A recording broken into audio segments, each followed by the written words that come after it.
नमस्कार दोस्तों, बहुत बहुत स्वागत है एक बार फिर से आप सभी का आपके अपने इस यूट्यूब चैनल विधिटेरिया में। दोस्तों मैं हूं एडवोकेट मंजीत त्रिपाठी। दोस्तों आज हम लोग बात करेंगे कि इस बार जो 14 मई को लगने वाली है लोक अदालत, इस लोक अदालत में आपको कौन सी गलतियां नहीं करनी है। बहुत से लोग हमसे पूछते रहते हैं कि सर हमें ये बताइए कि अगर बैंक से हमें नोटिस नहीं आई है और हमारा अनसिक्योर्ड लोन है तो क्या हम लोक अदालत में जा सकते हैं।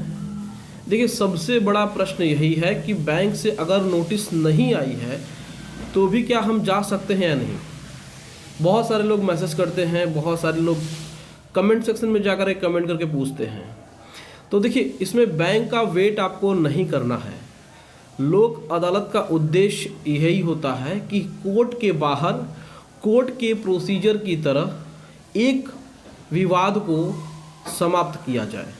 विवाद जिसमें कि आपका क्रिमिनल केस नहीं होना चाहिए, जिसमें कि आपको सज़ा 3 साल से ऊपर मिलने वाली हो। तो जिसमें क्रिमिनल केसेस को छोड़ करके, यानी जिसमें आप रेवेन्यू संबंधित जितने भी मामले हैं, डोमेस्टिक वायलेंस के मामले हैं जिसमें कि क्रिमिनल केस नहीं बनता है, ऐसे केसेस का निपटारा आप लोक अदालत के माध्यम से करा सकते हैं। बहुत सारे लोगों का कन्फ्यूज़न ये है कि अगर बैंक ने हमें नोटिस नहीं दिया है तो क्या हम जा सकते हैं सीधे लोक अदालत में या नहीं। तो आप बिल्कुल भी जा सकते हैं, ऐसा कोई भी प्रॉब्लम नहीं है।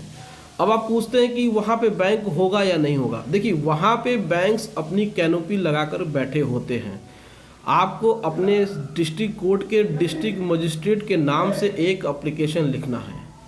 इस एप्लीकेशन को लिख करके आपको डायरेक्ट उसी दिन, जिस दिन लोक अदालत लगेगी आपके ज़िले में, उसी दिन जा कर के मजिस्ट्रेट को हैंड टू हैंड, यानी हाथों हाथ आपको देना है।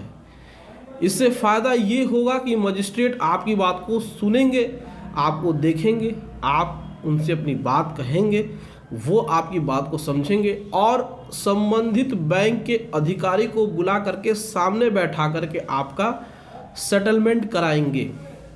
सेटलमेंट कराने की जो प्रक्रिया होगी वो बैंक के पास फॉर्म होते हैं, क्योंकि अगर बैंक ने आपको नोटिस नहीं दिया है तो किसी और को नोटिस तो ज़रूर दी होगी बैंक ने, तो उस व्यक्ति को वहाँ ज़रूर बुलाया होगा। तो बैंक वहाँ पे पहले से ऑलरेडी मौजूद होगा। तो आप इस बात की चिंता छोड़ दीजिए कि वहाँ पे बैंक होगा या नहीं होगा। बैंक वहाँ पहले से मौजूद होगा, बैंक्स वहाँ कैनोपी लगाकर बैठे होंगे। लेकिन यहाँ पे आपको दूसरी गलती ये नहीं करनी है कि आप डायरेक्ट जा कर के बैंक के कैनोपी में चले जाएं, बैंक के मैनेजर से बात करने लगे, रिकवरी एजेंट से बात करने लगे, या फिर वहाँ बैंकों के अपने एडवोकेट्स होते हैं तो आप उनसे बात करने लगे। यहाँ पे डायरेक्ट बात ही नहीं करना है। आपको सीधे डायरेक्ट डिस्ट्रिक्ट मजिस्ट्रेट या फिर बहुत से ऐसे मजिस्ट्रेट्स होंगे जो वहाँ बैठे होंगे लोक अदालत में, आपको उन्हीं के पास जाना है, उन्हीं के टेबल पे जा करके अपना एप्लीकेशन देना। बिल्कुल डरने की ज़रूरत नहीं है इसमें। ये एक प्रकार से आपके समझौते के लिए ही इसको लागू किया जाता है, लगाया जाता है, इसको ऑर्गेनाइज किया जाता है। तो आप इसमें ये ना सोचें कि आप नहीं जा सकते हैं। अगर कोई आपको जाने से रोकता भी है तो आप इसका विरोध कर सकते हैं, ये आपका अधिकार है। जन सुनवाई केंद्र के रूप में इसकी स्थापना हुई थी, तो ये आपको आपके अधिकार को रक्षित करने के लिए, यानी कि उनका प्रोटेक्शन करने के लिए ऐसे लोक अदालत का ऑर्गेनाइजेशन किया जाता है, ऑर्गेनाइज किया जाता है। इसमें तीसरी बड़ी गलती ये नहीं करना है कि आप जो भी सेटलमेंट हो उसको न माने। यानी कहने का मतलब ये है कि सोच समझ करके आपको अपनी बात करनी है। अब आपने वहाँ पे जो रकम आपने बता दी सेटलमेंट की, तो फिर आप उससे पीछे नहीं हट सकते हैं। इस बात को हमेशा याद रखिए, एक बार लोक अदालत में सेटलमेंट हो गया तो फिर आप भविष्य में लोक अदालत में नहीं जा सकते हैं। तो याद रखिए, अगर आपका सेटलमेंट हो गया है, आपका सेटलमेंट लेटर तैयार हो चुका है, मजिस्ट्रेट ने आपके और बैंक के बीच में समझौता करा दिया है, तो फिर आप अपने बात से मुकर नहीं सकते हैं। इस बात को भी आप ध्यान रखिएगा। और चौथी सबसे बड़ी बात यह है कि वहाँ पे आप खुद को इस तरीके से प्रेजेंट करिए कि आप बहुत मजबूर हैं। देखिए, ये बहुत अंदर की बात मैं आपको बता रहा हूँ। बहुत सारे लोग शो ऑफ के चक्कर में अपना नुकसान करा बैठते हैं।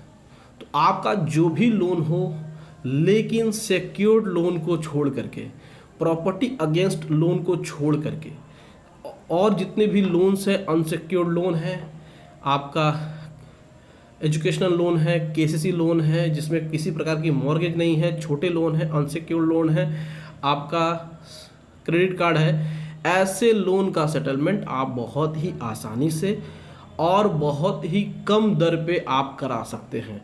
कभी कभी तो 60% तक वेव ऑफ हो जाता है। तो आप मजिस्ट्रेट को जाकर के अपनी बात बताएं, आप उनको अपनी प्रॉब्लम समझाएं।